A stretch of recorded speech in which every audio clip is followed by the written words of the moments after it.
Et bien salut tout le monde, c'est Max Biofi. Aujourd'hui on se retrouve pour une nouvelle vidéo pour faire le débrief du Grand Prix d'Espagne 2021.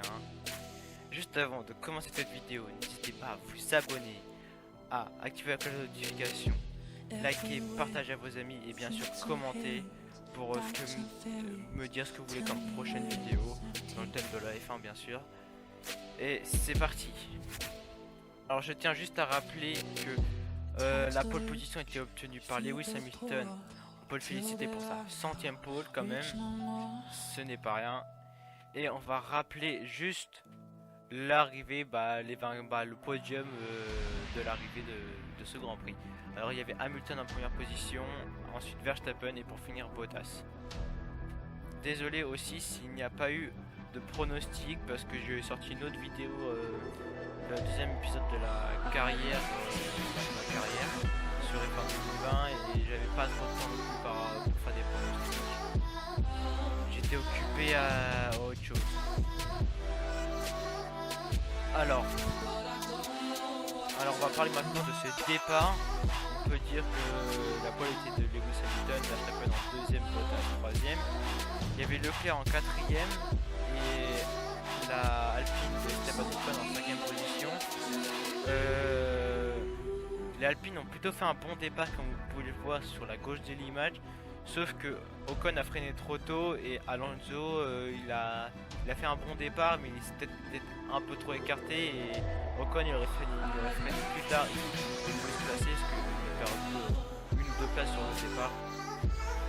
C'est dommage. Après on peut parler aussi de Verstappen qui a fait un départ aussi monumental, il a été forcé au premier virage passe devant Hamilton qui était magnifique. Et aussi on peut parler de la performance de Daniel Ricciardo qui était pour la première fois devant Norris en course. En qualification c'est pas la première fois mais en course il s'est enfin réveillé. Et aussi on peut finir par un dernier point pour le départ. Le départ de Leclerc, il n'a pas fait forcément un départ sublime. Mais après Bottas s'est foiré au deuxième, troisième virage. Et Leclerc a fait un magnifique extérieur sur Bottas. Il s'est passé troisième. Il a eu longtemps cette position jusqu'après aux arrêts au stand où il a perdu malheureusement cette position. Là maintenant on peut voir quelques virages après, ça va au virage 5 que on peut voir surtout aussi sur le premier tour les voitures vraiment comment elles étaient placées. Il y avait la première McLaren, c'était Ricciardo, Verstappen était déjà devant, là c'est Perez en deuxième position. Là sur cette image il était pas en deuxième position, là il devait être en sixième position. Ocon il a bien perdu 2 places sur le départ. Et on voit juste le nom Alpine derrière Perez qui est en 7ème position. Après nous voyons Sainz, Norris, l'autre Alpine c'est Alonso, la première Aston Martin c'est Stroll et la dernière c'est Vettel. C'était vraiment très regroupé. On va aussi parler des Alpines. Je trouve qu'ils vont un peu mieux qu'en début de saison parce que le premier Grand Prix ils n'ont pas malheureusement pas ramené de points. Le deuxième Grand Prix ils ont ramené 3 points, Arnaud qui était deuxième, Ocon deuxième. Portimao, donc le troisième Grand Prix, c'est là ils ont fait vraiment un gros coup, ils ont ramené 10 points. Il y avait Ocon 7ème et Alonso 8ème, qui ramène 6 et 4 points, ça fait 10. Et ce Grand Prix là ils étaient aussi un peu en dessous, c'est là qu'on voit le niveau des performances des voitures sur ce Grand Prix. On voit bien qu'ils sont, je pense, vraiment sur le milieu de fil. Ils sont après, pour moi, Ferrari, McLaren, AlphaTauri, je vois pas trop où ils sont situés là.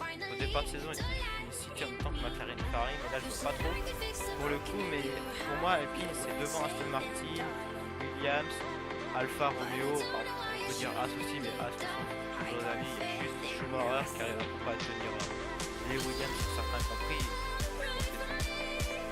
Il peut pas faire mieux. Alors les Alpines, je pense qu'à peu près à chaque Grand Prix ils vont ramener en général entre 1 et 8 points, ça dépend des voitures sont placées. Pour moi ils font pas béton ramener des 5 et 6e place, ils sont pas aussi bons que les dernières. On va aussi parler des Ferrari, ils ont en état de forme, franchement ce Grand Prix là, ceux qui ont dominé le midfield, pas énormément devant McLaren, mais ceux qui étaient devant. Il y avait Leclerc qui a fini 4ème et Sainz qui a dû finir 7ème. Ouais 7ème, il a fini 7ème. Désolé, énormément pour ça, j'ai pas marqué ça sur un papier. Alors 4ème et 7ème c'est bien. On peut parler des McLaren, eux ils ont fait 6ème et 8ème. Ils ont quand même ramené moins de points. Alors les Ferrari sur ce week-end là, ils ont marché mieux que les McLaren. Norris était plus loin. Mais pour l'instant il a quand même fait un 3 premiers Grands Prix de ouf. C'était toujours lui qui était devant par rapport au midfield. Et là il était un peu plus loin. Mais il était derrière son coéquipier, derrière Sainz. Il y avait Leclerc, celui qui a bien marché ce week-end, il était toujours derrière Norris, là il a dépassé pour la première fois de la saison. Voilà les McLaren, on peut parler des McLaren pour l'instant depuis le début de saison, ceux qui sont 3ème au championnat constructeur. Ils sont je crois avec que 5 points d'avance sur Ferrari, mais pour l'instant ils marchent très bien aussi. Ce week-end c'est peut-être le week-end où ils marquent le moins de points, mais c'est pas mauvais. 6ème et 8ème c'est vraiment pas mauvais. Ça ramène un total de 12 points, c'est pas excellent, mais voilà, ils ont pas perdu tant de points que ça au championnat constructeur que sur Ferrari. Pour l'instant, pour moi, c'est la voiture qui a le plus progressé avec la Ferrari avec cette saison. Il y a aussi Alfa Romeo qui a beaucoup progressé, mais malheureusement, il est un peu bas dans le midfield. Les dernières, ça fait 2-3 ans, 2 ans je dirais surtout, ils sont dans le fond de grille, ils sont pas dans le midfield, ils sont vraiment pas dans les top teams, ils sont vraiment. C'était avec Haas, Williams et là il y avait Haas, Williams et Alfa Romeo, et là Alfa Romeo ils ont bien avancé en termes on va dire en termes techniques, ils sont beaucoup plus rapides. Williams aussi a bien avancé, ça dépend de quel Grand Prix tu prends en Espagne. Portimao, 2 Grands Prix qu'ils sortent plutôt, c'était assez, ils n'aiment pas le vent. Parlons aussi d'Hamilton qui a fait un Grand Prix. Franchement c'était osé la stratégie. Il a dit en interview ouais je savais toujours qu'il fallait faire 2 arrêts. À mon avis c'est pas sûr. Mais il est toujours il s'est dépassé par Verstappen au départ, mais sinon il a toujours dans le ring pour les Verstappen. Et à un moment il a dit je rentre au stand pour le deuxième stop, il a dit il est revenu comme une flèche sur Verstappen et Verstappen n'a rien pu faire. Heureusement que Bottas était rentré pour essayer de faire le meilleur tour en course aussi. Et Verstappen a pu rentrer changer ses pneus, sinon en fait il n'a même pas fini la course. En tout cas peut-être pas en deuxième position. C'est Verstappen qui a décidé le meilleur tour en course. Mais maintenant Hamilton a 14 points d'avance sur Verstappen, ça commence à poser petit à petit. Et aussi Mercedes a quand même maintenant pas mal de points d'avance au constructeur sur elle. Ça va être dur pour Red Bull d'aller chercher le constructeur. Le petit pilote c'est encore faisable, mais constructeur non, j'y crois pas. Après c'est que le début de saison, on a fait 4 Grands Prix sur 23. Pour moi ce débrief va être à peu près fini. Mazepin était encore là malgré, je pense qu'il a fait moins d'erreurs. Il s'est encore pris, par contre il s'est pris 1 point sur son permis. Voilà, sur son permis on va dire pilote de Formule 1.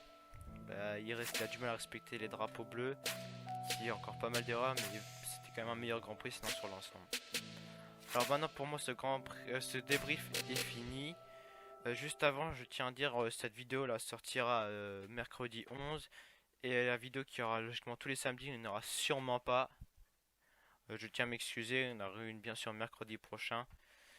Et voilà. Alors maintenant que le débrief est fini, on peut laisser cela. On se revoit dans une prochaine vidéo. Allez, salut.